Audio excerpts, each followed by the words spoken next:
Assalamualaikum warahmatullahi wabarakatuh. Selamat datang di Reka Cipta Institute. Nah, video kali ini saya akan membahas tes masuk perguruan tinggi untuk SNMPTN atau yang kita tahu tes masuk perguruan tinggi tanpa tes melalui nilai raport. Nah, di sini sudah ada informasi terkait SNMPTN 2022 yang bisa dibuka pada website ltmpt.ac.id. Nah, di bagian menu sebelah kiri ini klik yang SNMPTN 2022. Ada beberapa keterangan yang tertera pada website ini, yaitu terkait pangkalan data sekolah dan siswa. Ini jadi tanggung jawab sekolah ya. Pengisian PDSS dilakukan oleh sekolah dan kebenaran data yang diisikan menjadi tanggung jawab kepala sekolah. Nah, kemudian persyaratan sekolah SMA, MA, SMK yang mempunyai NPSN. Ketentuan akreditasi. Untuk sekolah akreditasi A, itu 40% terbaik di sekolahnya yang bisa dipilih. Akreditasi B, 25% terbaik di sekolahnya. Sedangkan untuk akreditasi C atau dan lainnya, itu 5% terbaik di sekolahnya. Mengisi pangkalan data sekolah dan siswa PDSS tersebut, data siswa yang diisikan hanya yang eligible sesuai dengan ketentuan. Nah, di sini ada persyaratan peserta untuk SNMPTN.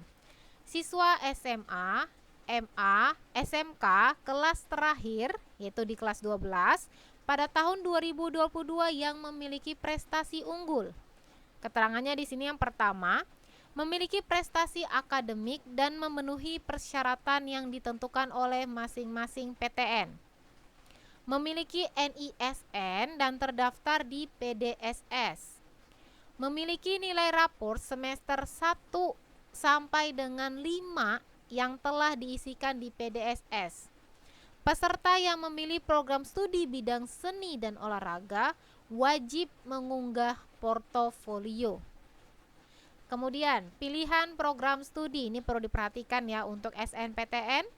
Setiap siswa dapat memilih 2 program studi dari 1 PTN atau 2 PTN. Jika memilih 2 program studi, salah satu harus berada di PTN pada provinsi yang sama dengan SMA, MA, SMK asalnya. Jadi ini bukan berdasarkan domisili tapi berdasarkan provinsi sekolah asal. Jadi misalnya nih, teman-teman mungkin berasal dari daerah Samarinda misalnya. Tapi sekolahnya itu di Pontianak, Kalimantan Barat.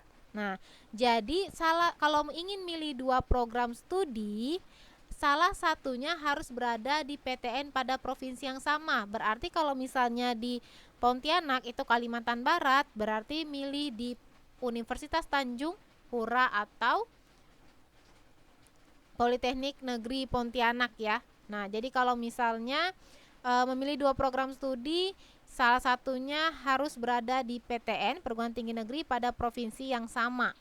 Jika memilih 1 program studi, dapat memilih PTN yang berada di provinsi manapun. Nah, jadi kalau misalnya milih 2 nih, mau ambil 1 prodinya itu di ITB misalnya. Nah, pilih 1 prodi di ITB, tapi wajib pilih prodi yang di Untan juga. Kalau yang ingin memilih 2 prodi. Kalau ingin pilih 1 prodi saja, cukup kalau pilih 1 prodi saja, bebas memilih PTN manapun. Cukup 1 aja nih. Ya udah, sudah ditetapkan saya ingin ambil misalnya di IPB. Ya udah, ambil di IPB aja, nggak bisa pilih lagi prodi keduanya di ITB, nggak bisa. Kalau mau prodi kedua di ITB, kalau asal sekolahnya Pontianak wajib di Untan. Ya, ada pilihan di prodi yang di universitas pilihan prodi di universitas yang provinsinya sama dengan sekolah asal. Disarankan tidak lintas minat. Nah, jadi kalau ingin mendapatkan peluang lulus yang lebih besar, usahakan pilih yang sesuai minatnya. Misalnya nih IPA, pilihlah untuk jurusan IPA. IPS pilihlah untuk jurusan IPS sehingga peluang lolosnya lebih besar. tahapan pendaftaran di sini sudah diberikan alur ya. Yang pertama akan diberikan pengumuman kuota bagi sekolah sesuai dengan akreditasi dan jumlah siswa. Registrasi akun LTMPT bagi sekolah. Nah, ini akan dilakukan oleh pihak sekolah. Kemudian registrasi akun LTMT bagi siswa. Ini pasti akan diinformasikan oleh sekolah. Lihat data. Kemudian sekolah menentukan calon peserta. Jadi akan diseleksi oleh sekolah, berarti di sini ya. Berdasarkan data LTMPT dari jumlah siswa dan akreditasi di Dapodik, Pusdatin, Kemdikbud atau MES Pendis Kemenak. Nah, pengisian PDSS, pangkalan data sekolah dan siswa, pendaftaran SNPTN. Ya, jadi habis itu pilihan PTN dan program studi, pengunggahan portofolio, seleksi jalurnya, pengumuman, baru daftar ulang. Pengumuman kuota ini rencananya di tanggal 28 Desember 2021. Layanan masa sanggah tentang kuota paling lambat Jumat 17 Januari 2022 pukul 3 sore WIB ya. Jadi di sini adalah sekolah yang mengurusnya. Kemudian ketentuan pemeringkatan siswa oleh sekolah. Jadi ini ada ketentuan untuk sekolah memeringkatkan siswanya. Pemeringkatan siswa dilakukan oleh sekolah yang pada dasarnya memperhitungkan nilai mata pelajaran sebagai berikut. Jurusan IPA itu yang dilihat adalah matematika, bahasa Indonesia, bahasa Inggris, kimia, fisika, dan biologi. Oke, jadi ada 1, 2, 3, 4, 5, 6. Jurusan IPS ada matematika, bahasa Indonesia, bahasa Inggris, sosiologi, ekonomi, geografi. Sama ya, ada 6 juga. Jurusan bahasa ada matematika, bahasa Indonesia, bahasa Inggris, sastra Indonesia, antropologi, dan salah satu bahasa asing. Sama ada 6. SMK itu ada matematika, bahasa Indonesia, bahasa Inggris, dan kompetensi keahlian. Sekolah dapat menambahkan kriteria lain yang berupa prestasi akademik dalam menentukan peringkat siswa bila ada nilai yang sama. Jadi ketika di ranking ternyata ada nilai yang sama, itu sekolah punya kebijakan menentukan mana yang bisa masuk sesuai prestasi akademiknya. Jumlah siswa yang masuk dalam pemeringkatan sesuai dengan ketentuan kuota akreditasi sekolah. Nanti dari pihak pusat akan menginformasikan kuota untuk sekolah A ini hanya segini. Nah, nanti sekolah meranking, jadi untuk yang masuk ke dalam kuota tersebut bisa lanjut untuk diseleksi SNMPTN ke pusat, ke PTN-nya. Sekarang jadwal SNMPTN, kita lihat pembuatan akun, berarti ini nanti dari sekolah sama siswa. Sekolah kami informasikan kepada siswa ataupun mungkin sekolah yang menghandle ke siswanya, tergantung ya. Jadi tunggu saja informasi dari sekolah. Itu rentangnya dari 4 Januari sampai 15 Februari 2022. Untuk di PDSS dan SNPTN ini bisa dibaca ya. Kita langsung aja ke pengumuman. Jadi pengumuman hasil SNPTN itu tanggal 29 Maret 2022.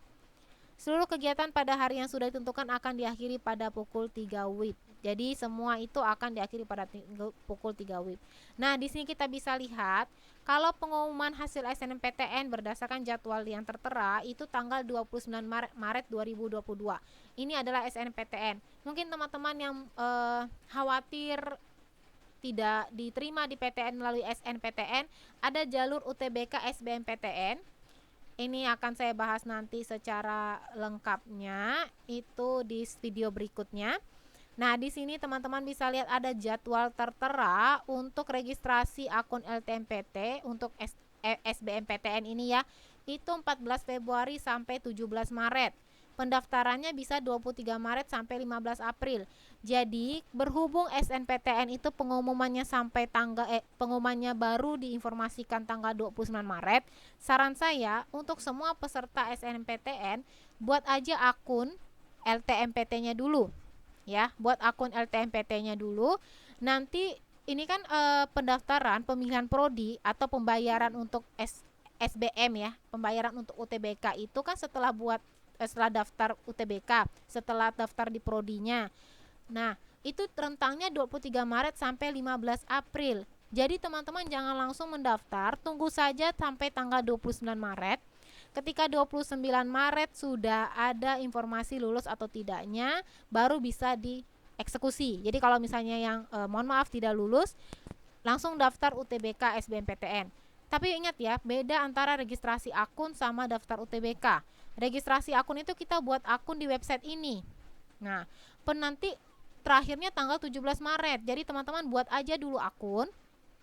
Baru nanti tanggal 29 Maret ya, ataupun misalnya tanggal 30 Maret itu kan pasti kemungkinan besar sudah pengumuman, sudah tahu lolos atau tidak di SNMPTN-nya. Baru baru daftar di UTBK SBMPTN karena rentang waktunya sampai 15 April. Jadi masih ada kesempatan sebelum membayar biaya UTBK. Jadi tetap yang ikut SN ya, SNPTN yang menggunakan rapor, persiapkan juga untuk UTBK. Nanti akan saya sampaikan terkait UTBK di video berikutnya. Sekian dulu video saya terkait SNMPTN 2022. Semoga bermanfaat. Semoga bisa disosialisasikan kepada pihak sekolah. Mungkin ada yang belum mendapatkan informasi ini karena ini memang baru diupdate ya. Ini saya buatnya di tanggal 12 Desember 2021. Oke, sekian informasi dari saya. Silakan di-like jika memang informasi ini bagus dan bermanfaat, di-share, kemudian jangan lupa di-subscribe untuk tahu informasi terkait sekolah dan terkait latihan soal UTBK nanti. Sekian, Assalamualaikum warahmatullahi wabarakatuh.